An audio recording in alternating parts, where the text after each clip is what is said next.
What's up, guys? So today we got this base model Dodge Challenger S60 prior rental car, and we're going to show you if it's a good vehicle or not.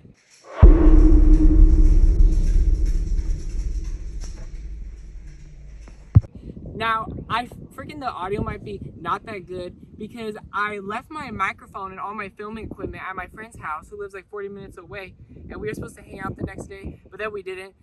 I knew I should have just brought that stuff home. Anyways, let's talk about the front though. This Challenger has been around for literally, this design has been around for like literally the 2000s, and even before then it already looked like a classic car because they kind of took a lot of inspiration from like the 60s or 70s Challenger. I don't even know what year it was. I'm not a classic car guy. But I think this design, for this being out since like what, 2008, I know they like did a whole significant overhaul in like 2014. Honestly, I think this design still looks pretty modern nowadays, and I think it's almost like timeless. Like, I really like the two silver things right here, whatever you would call this, and then the lower fascia. You know, it's just like a clean design. They didn't do too much with like some ugly fake vents. I like these little like spots where you could have fog lights as an option here. And this one doesn't have the yellow or the pink tape, which honestly some people will say that looks dumb when people keep it on, but I actually like when people keep the pink or the yellow tape on the bottom. Those are only, I think that only comes on the V8 models though, and the GT models. I could be wrong. Talking about these headlights, if you come up here and you look up close, this one actually doesn't have the air intake that the Hellcats and the V8 models will have. It just has nothing right here. And oh, I thought I had the headlights on, but I guess not. You get LED turn signals standard, and you get LED daytime running lights with halo ring standard also, which I think is really nice. And I actually had this car as a rental car for like a month a few years ago, and you could configure the daytime running lights in the infotainment system to have it where you could either have the white LED outline rings, or you could have the white one here and the orange amber one right here as a daytime running light also, which I think is really cool. But driving this one is newer than the one I had as a rental car. This one you can't configure that in the infotainment system for some reason, so I don't know what all of that is about. But we need to talk more about these headlights. I know I'm going on and on about the headlights, but the halogen headlights are standard, and you had to get like a plus package, or like I think it was you could get on the driver assistance package or something. You get HID headlights. These halogen headlights are actually so bad. I know it's not LED headlights, but these halogen headlights, I'm not kidding. Like, I've driven like cars way older than this where the halogen headlights were way better. Like, these are actually like unsafe bad. When I had this as a rental car, I just drove with the high beams on the whole entire time. Nobody ever flashed me once. That's how bad these headlights are. So if I were you, definitely get the HID headlight options. I'm not even kidding. And you know what? I think they need to have LED headlight standard because the Mustang has had LED headlight standard since like 2013. I don't think the Camaro has LED headlight standard though. But let's talk about the hood right here. These hood intakes right here are actually functional. Believe it or not, I really like that. You know, they could have left it a fake one, but they didn't. And do you guys see this little quirk right here with this Challenger in the windshield? You know, I probably would have never started noticing that until I started watching Doug Jamil. I remember one time he made a Jeep video and he talked about that on the windshield. And I just noticed that just now. What I really like about Dodge is they have literally like 40 different paint color options. Okay, not really. But they have like 9, and it's not all gray, white, and black and silver. You know, you could get a purple paint. There's like a lime green or a dark green. There's like 2 different shades of orange, like 3 different shades of blue, like 2 different shades of red. I love all the color options Dodge has, and a lot of time most of the paint options are only like $85 to $250 extra. It's not like, you know, that $1,200 paint option, whatever. I like how it's mostly cheap, and honestly I feel like this paint looks, for gray, I'm not a fan of gray cars, but I think this paint looks pretty decent. I like all the flakes in it and the shininess. Looking at the wheels, these are the base model wheels that get on the Challenger. These also came on the base model of the Charger, but then they updated it. Honestly, for a base model, I think these wheels look better than the base model wheels on the Camaro and the Mustang. And honestly, looking at the rest of the car, I feel like, I don't know, I think I kind of like this look more than the Camaro Mustang. What do you guys think? Let's talk about these mirrors though. You know what I find so interesting about these mirrors? Is these look almost exactly the same as the classic Challenger and Charger mirrors. I think it used to be called the Charger. I don't know, I'm not that much of a classic car guy. But let's move on to the back. The shape. This is the same shape that you get on the old classic car Challengers. And I like how this is. Listen to this. I like this metal fuel door. Let's go into the back though. Don't mind this.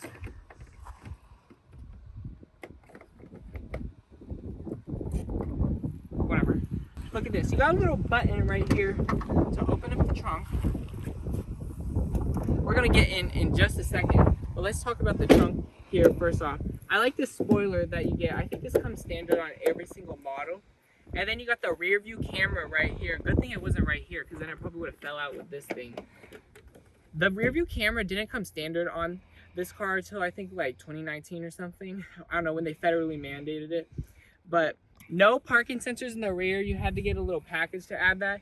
And you get LED taillight standard, which I really like the look of these LED taillights. They look the same as before they updated it, except when they updated, they just made it LED, and I think it looks really like nice. Like, you know, what I'm trying to say is, you know, when cars are like, they have that classic look, but then they try to like modernize it. I feel like a lot of times people get it wrong and the design looks terrible. I think this is the perfect way of modernizing a classic design with these LEDs.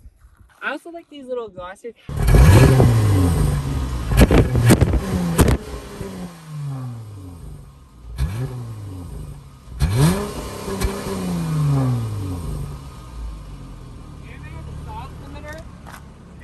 I didn't know that.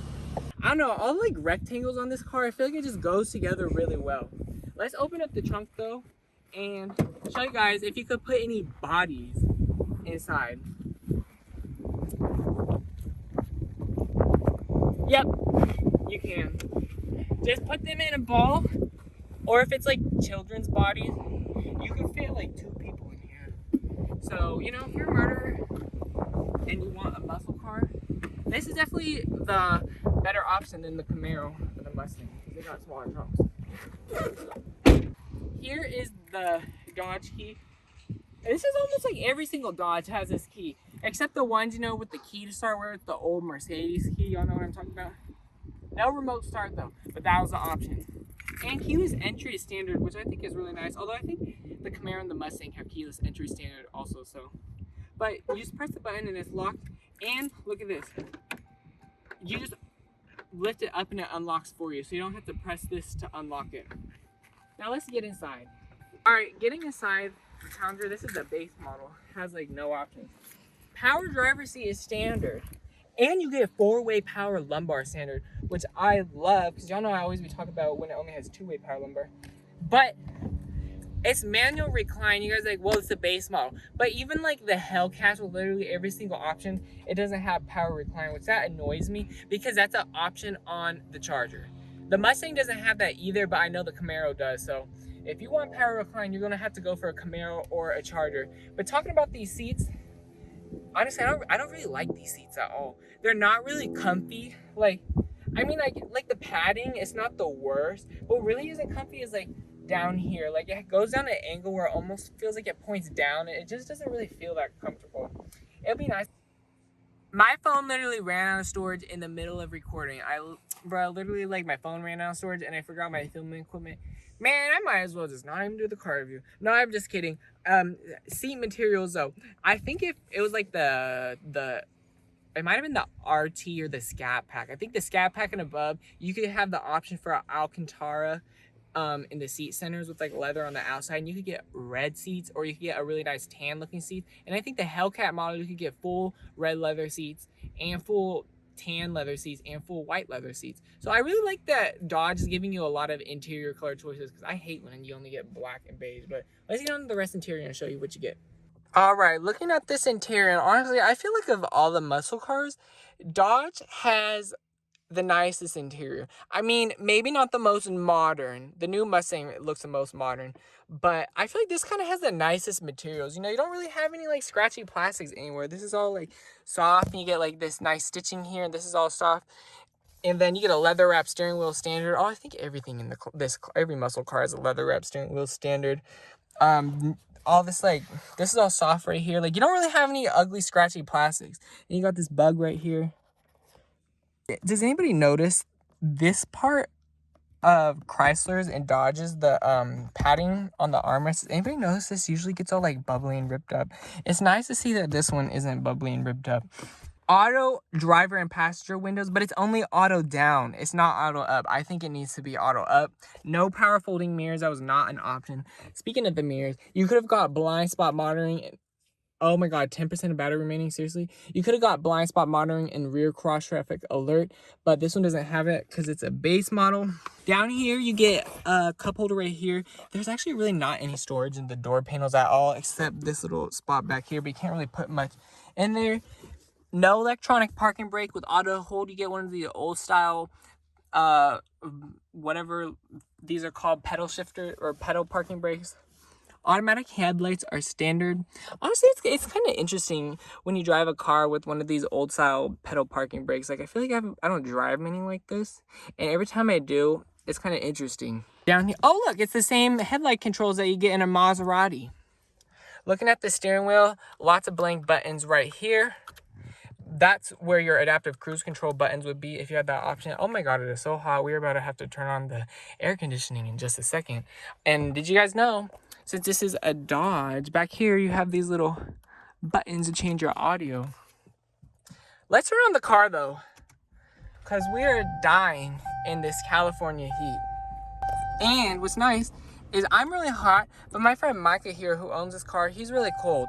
And we have dual zone automatic climate control, so we could like have different temperatures, and that comes standard on every model.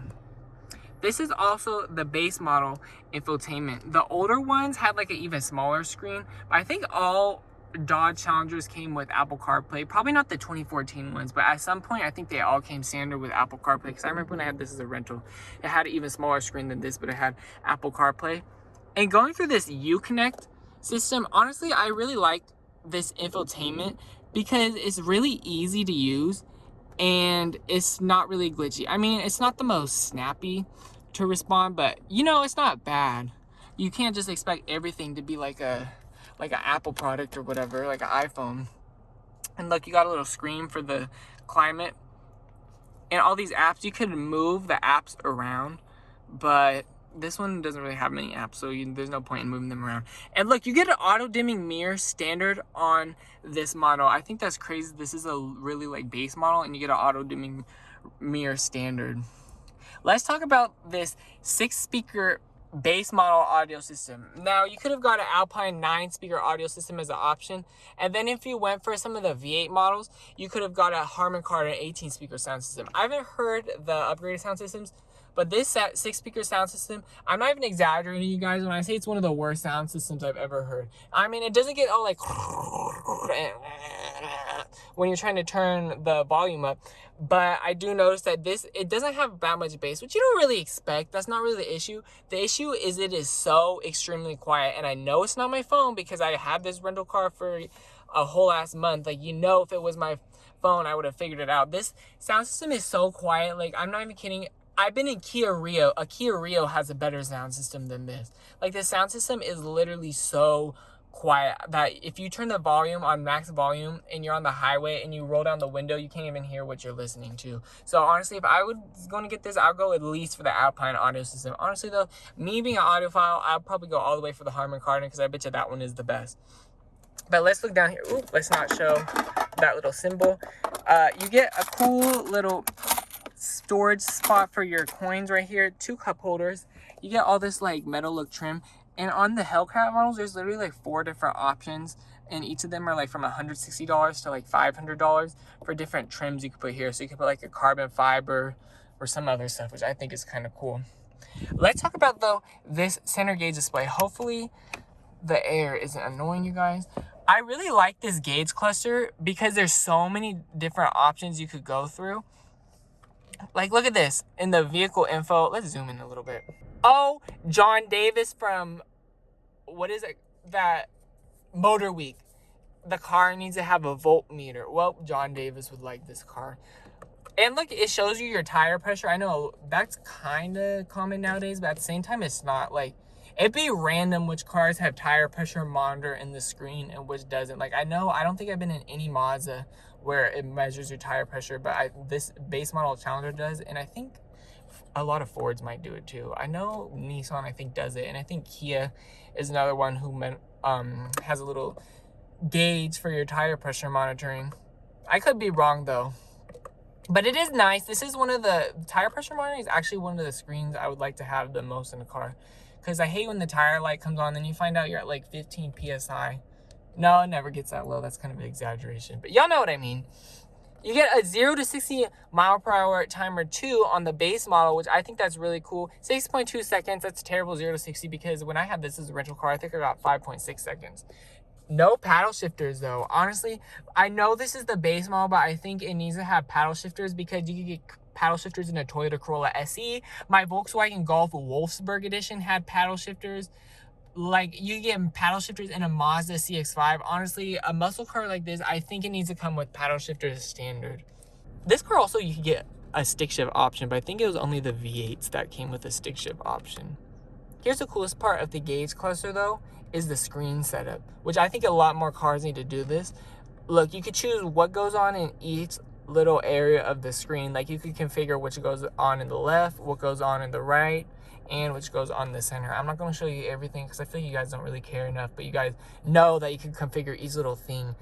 Like, you could put the range or the MPG, whatever you want. Let's talk about the backup camera though. Oh, I put in neutral. Oopsie. This is a pretty good backup camera, honestly. Definitely better than what I got on my Mazda 6. Rain sensing wipers, nope, you don't get them. Unless you go for, I think it was the Plus package, or it was the technology package or driver assistance package or something. That included, with the automatic transmission models, you get forward collision warning with auto braking. You get adaptive cruise control, auto high beams, rain sensing wipers. And there might have been one other feature. And I think that was about it though. But one thing that this car really needs, I think, is front parking sensors. This vehicle is literally a boat, and maneuvering this around a parking lot is hard. I don't know why no muscle cars have front parking sensors as an option. Like, literally, like, you could get front parking sensors on like a Honda Civic.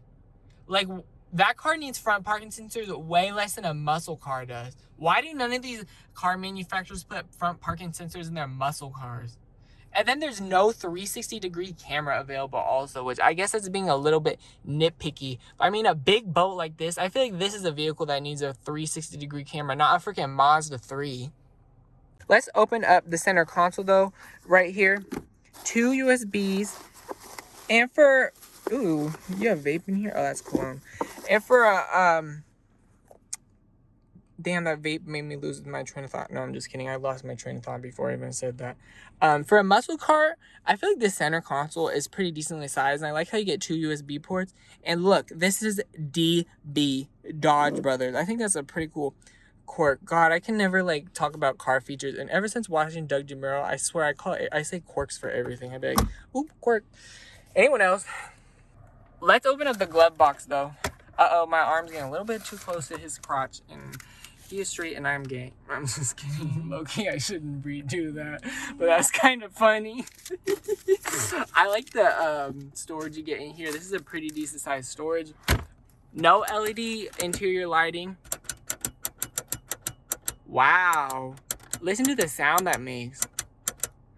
No sunroof, but that was actually an option. I like how you get sunroof as an option. Because the Mustang didn't have that as an option. The Challenger might, but it's a $1,200 option. That's kind of expensive for just a sunroof.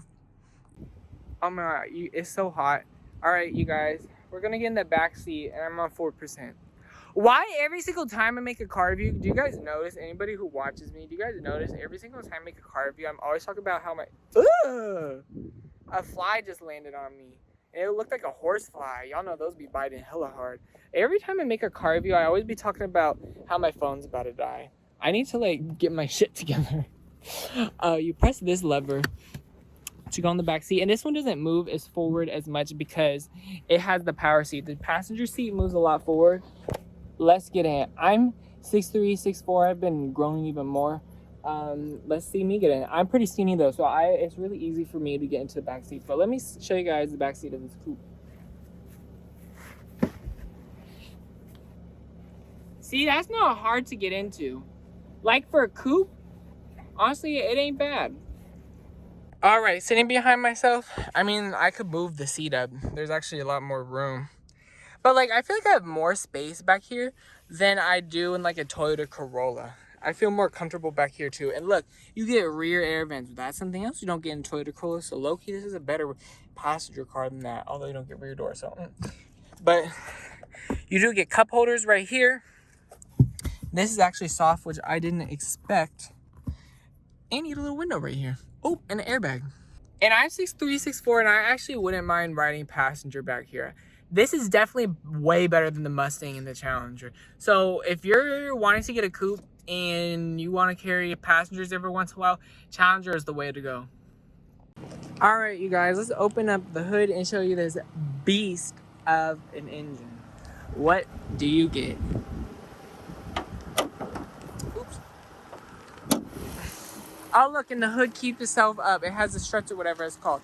Now, this is the 3.6 Pentastar V6, and I know what you guys are thinking. It's a Chrysler product. It might not be as reliable, but actually the Pentastar is actually a pretty reliable engine, apparently, looking online. There's a class action lawsuit against it if your car is making a ticking noise, which this sounds like it's making a ticking noise, but no, that's just what the engine sounds like. Then it could have your engine could fail, and Chrysler knowingly replaced engines with parts that they knew were going to fail. So that's why there's a class action lawsuit against it. But I think that was for the earlier models of the engine. They've had the 3.6 around in so many vehicles for so long that I think they've worked out all the kinks by now. So this, reading online, there really isn't much issues on this car. One thing that is an issue, I think, is this plastic oil filter housing right there. Since it's plastic, it tends to leak and crack over time. But, you know, that's only, reading online, that's like, I think a $400 part, and then it's like $200 in labor. So, you know, that's under $1,000. I feel like under $1,000 for something going wrong in your car, you're still good, because, you know, it's not really that bad until it starts getting over $1,000. Yeah, that's expensive, but I mean, it could be more expensive, and that's really kind of the biggest issue with this car. Like, I wasn't really able to find many other issues. This has the 8-speed ZF automatic, and that's a great transmission. That's super reliable. That's in so many different cars, and it's super well performing. So you don't really got any transmission issues. And what do you get horsepower and torque wise? This is a base model, and you get 303 horsepower and then 268 pound-feet of torque. You know, that's a lot of horsepower, but the torque, I noticed when I drive this, you kind of have to rev it out a little bit to get it going. So that's why it kind of drives like a boat, because it feels kind of slow until you really have to start redlining it. Like, if you want it to be fast, you actually have to redline it. And this gets around 19 mpg city, 23 mpg combined, and 30 mpg on the highway. So that's pretty bad with mpgs. Highway mpgs isn't that bad though. And you can pick these up for around $15,000 used, or like they're in the 30s brand new, which I don't know why you buy one of these brand new when there's so many used and they're so much cheaper. Although they could have been beat or abused on, but you know, this one hasn't had really any problems. So I guess it is a good vehicle to buy. All right, y'all, we are driving the Challenger S16. We got Karen behind us. You see her in the mirror? Show the mirror.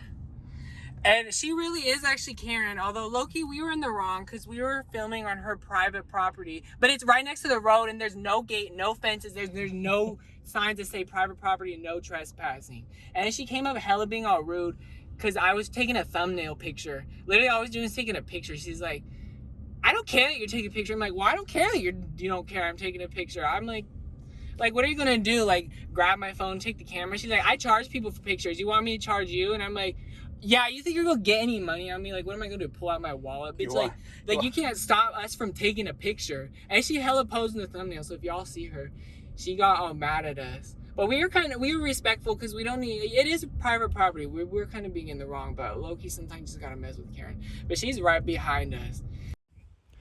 Well, I don't care if you care. I'm just taking a picture. Okay, well, we're about to leave. We're just taking a picture. I'm not paying. I have my own phone. You're not going to fucking get money out of me. Time to go. Let me just take a picture real quick. Take a picture and go. That's what we're going to do. That's what we're trying to do. No. Get out of here. Here, wait. Here, take the... This is the best spot, though. Do you remember? Do you remember a year ago I was here with a red hatchback and you said the same thing to me? It was a red Mazda 3 Turbo, and me and my friend, we were filming it, and I think you got mad at us last time also. Well, that's because I see it so often. Well, that's only the third time I've been here, so it's usually not me. So Okay, well, great. well, we're leaving anyway, so You have a wonderful day.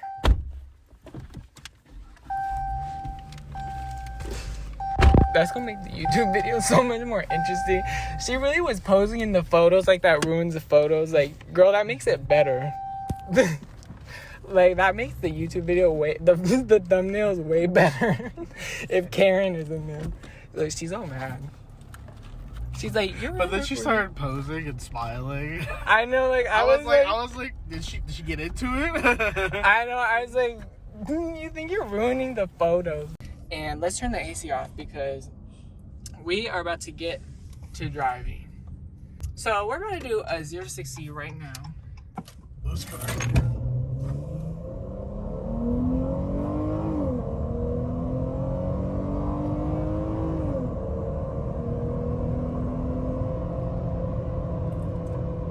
Of course, 10% battery. Now, one thing that I like about this sport mode that I forgot and I just remembered now that I drove this car is how well it holds the gears. You know, this car loves to keep it at red line, and it makes it kind of fun. Now we're gonna take it out of sport mode because we're behind traffic. We don't want to waste all this gas. It's 23 mpg combined. Yeah, we should be in eco mode, which this vehicle doesn't have. But I should have did the 0 to 60 timer. Nope, you didn't. Man, whatever. I know I had it when I did it as this rental. It did 5.6 seconds. Anyways, honestly, this car, it feels quick when you're redlining it, but I don't know, now that I've driven a few quick cars, because when I had this as a rental, it was years ago when my transmission went out in my Golf, and you know, this was probably one of the fastest cars I had driven at the time. Can you believe that? But now that I've driven some quick cars, and like I have a Mazda 6, Mazda 6 isn't that fast, but like, you know, it's a little bit quick. It's like as quick as this. This doesn't feel as fast to me anymore. But the rear wheel drive portion of it makes it really fun. But it's just not that fast. So, I mean, not to already start into would I get this, but this is why people make fun of V6 muscle cars and 4-cylinder muscle cars. It's because you get into a family sedan with the highest upgraded engine, and you're gonna smoke a muscle car with a V6, or you're gonna have the same performance. That's why people make fun of it. But you know, all the hate aside, what is all this traffic? All the hate aside, I think this is a fun car to drive. When I had this for a month as a rental car, I thought it was a pretty fun car to drive. But the one thing is, you kind of have to rev it out a little bit just to accelerate. Like, one thing I like with my Mazda 6 is because it's a turbo engine, you have tons of torque down low, so you barely have to rev it to get up to speed. This car, if you're just like accelerating through traffic, you're almost revving it to 4,000 RPM sometimes, because that's just how this engine is. It barely has any power down low, but then once you get, I think, past 4,500 RPM, this thing starts pulling. And that's what makes it really fun. You know, you do waste a little MPG like that, but that's more fun than a turbo engine. That's why people say naturally aspirated engines are more fun than turbo engines, is because they're kind of more fun to rev it out, whereas turbo engines, you kind of lose power.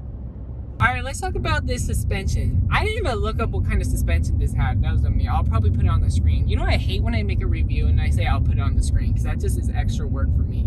But it's whatever, because it's my own review. Anyway, this has a really good suspension, because this was built on, I think, a Mercedes E-Class or S-Class platform from like the early 2000s or the late 90s. And this thing has a really good suspension, maybe not in handling, but like in ride quality. Like yesterday, my friend was driving this and he drove over a curb and you barely even felt it at all. Like you would think you just drove over a speed bump. So this has a really good smooth suspension. That's what I really like it. Now, we are on a straightaway. What are we not doing flooring it in a muscle car?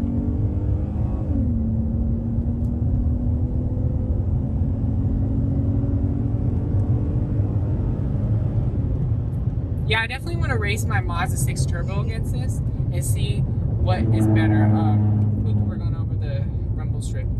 Now, I really love this 8-speed ZF automatic. This is a really good transmission. All you ever hear is people say good things about it. This is, some people say this is even the best transmission in the business. And you know what? I don't have to disagree with them. This has super fast downshift and super fast upshifts. Literally, I have no complaints with this transmission, honestly. Now, the brake wise, I was reading some people complain that the brakes are a little bit vibration-y. I'm not gonna slam on the brakes, but I I kind of feel that a little bit. Pressing the brakes here, you do feel a little bit of vibrations. You know, maybe this car needs a little bit of new brakes, but I don't know. The brakes seem pretty good. Now we're on a curvy road, and when I do car reviews that aren't from the dealership, when I do car reviews from that aren't dealership cars, I always take it on this curvy road right here. We're gonna see how well this Challenger handles. Is this a boat? Does it really feel like a boat? Now we know the V8 models are gonna feel a lot more like a boat because they weigh more. But this weighs 3,800 pounds. You know, taking this on some turns, I'm going a little bit fast, but I drove a Mazda CX-50 on this road and I went the same speed. And why did the CX-50 feel like it handled a lot better? Like, this doesn't feel like, you know, it's going to lose control or anything, but you do feel its size and you do feel its heaviness around the turns a little bit. It sounds like I don't know why it reminds me of a California convertible, whatever that means, but it just reminds me, like, you know, in a Barbie movie when they honk the horn or something. I don't even know. Or like a high school movie when the high school teen honks the horn. Yeah, this isn't really a fun vehicle to take on a curvy road like this. I can't believe I'm saying this. I have more fun driving a Mazda CX-5 on a curvy road. That sounds kind of cringy. Who has more fun in a Mazda CX-5 than a Dodge Challenger? No, this is more fun to drive than a Mazda CX-5. But you get on a curvy road like this, and it's not like it's bad, but like it doesn't, like other cars I've reviewed, like Mazdas I've reviewed on this road, because I think I've only driven Mazdas on this road. All the other cars have been dealership cars.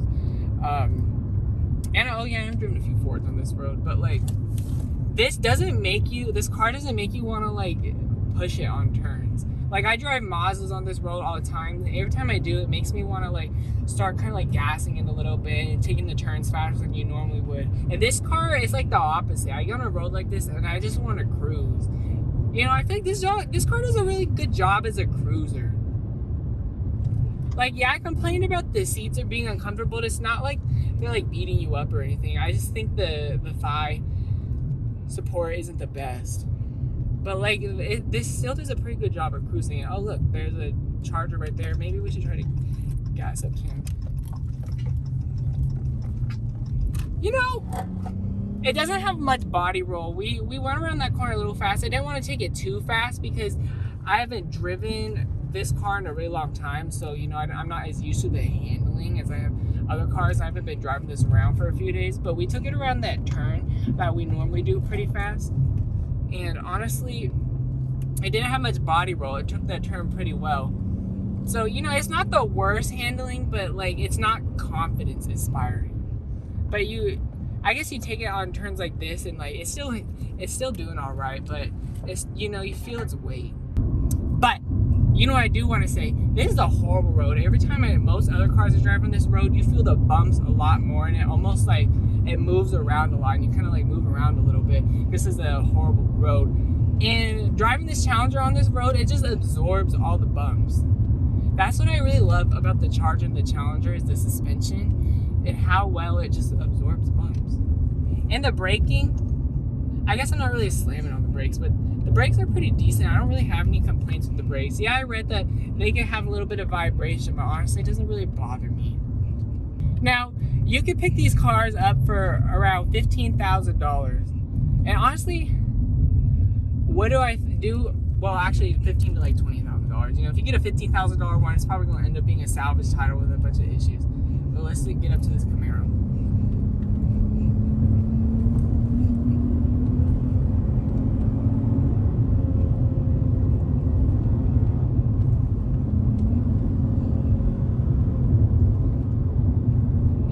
The sound of this V6. People say the Pentastar isn't the best sounding V6. It kind of makes like a sound. Some people don't like the sound of the V6, but honestly, when you're used to driving 4-cylinders, any V6 sounds good. Like, I'm gonna be real.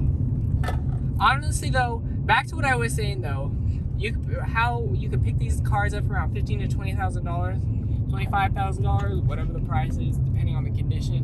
What I get when you start getting a little bit cheaper, and if you add a few options, like if it has adaptive cruise control, heated cool seats, and a sunroof, and a good sound system, and the HID headlights, you know, I feel like it's starting to be a better deal. You got some more interesting rims and a cool exterior color, like maybe you got one of the green ones. I feel like it starts being a better deal. But I don't know if I would ever want to get one of these for myself. I think I'd just go for the V8 because, you know, it doesn't feel any faster than like a 4-cylinder turbo, like whatever car. And it doesn't handle any, like my Mazda 6 feels like it handles better. So honestly, would I get this? Probably not.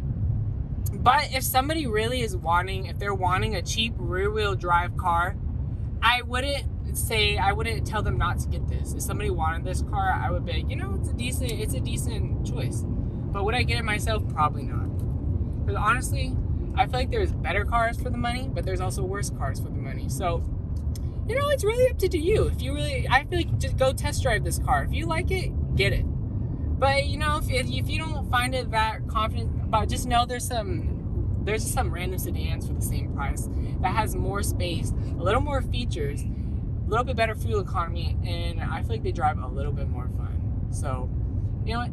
Thank you all so much for watching. And Karen, if you're watching this, sorry we went on your property, but you need to put up some no trespassing signs and a gate. Because she was hella complaining to us how everybody always goes on her property. I'm like, that sounds like it's a you problem if that keeps happening. Like, maybe you should put up a sign that says no trespassing instead of just getting mad at people. Like, she got so mad at us just because we were taking a thumbnail picture. And you know what? I had to be entitled. I had to be like, I really don't care.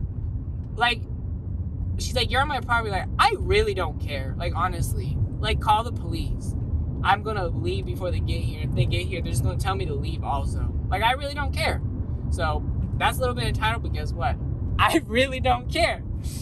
That's the key to this video. Thank you everybody so much for watching though, and thank you everybody for subscribing to my channel. I love you guys I love interacting with you guys. So, yeah, peace out.